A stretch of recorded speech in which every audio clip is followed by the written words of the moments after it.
It's always great to be able to get out and to meet people and see how they live and the challenges they're trying to meet in the world.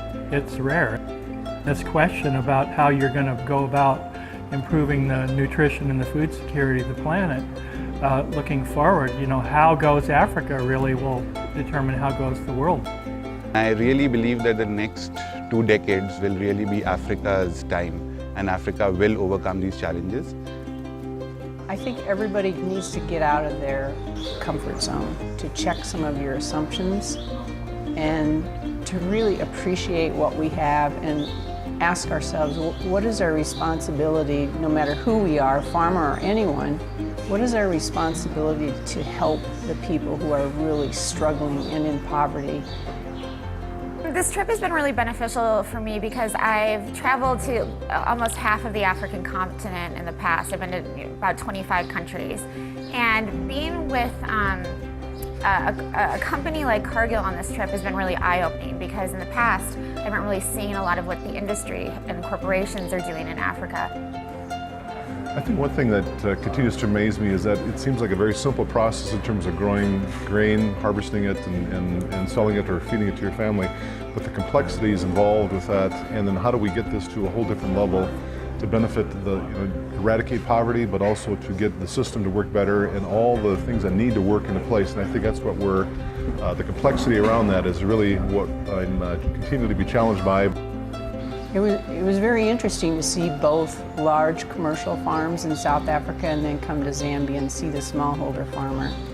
And I'm a size neutral person, so I commend anybody, whatever size they are, if they can make a success.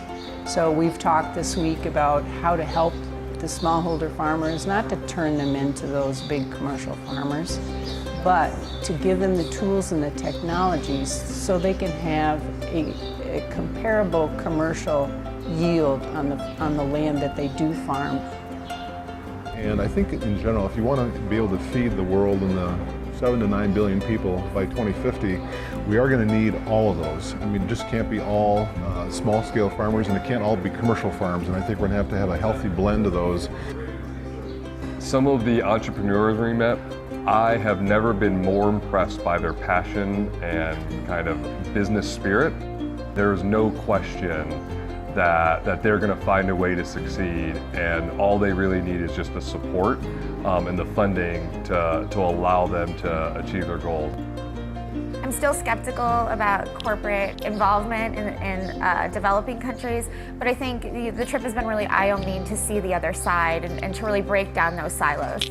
It's not a black and white issue, it's very gray, and all of us are working in different ways to try to solve it. And I love being able to see, all these different sides sort of not coming together, but really talking to one another, because without that dialogue, nothing will ever change. It is so energizing to see those different perspectives and to see that everyone has got a desire and to get things moved in the right direction. But they also recognize we're going to need to work together, and I think that's really the key point.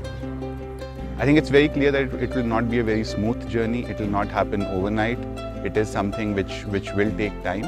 The feeling which I take back from this experience is really one of optimism and one of sort of positivity.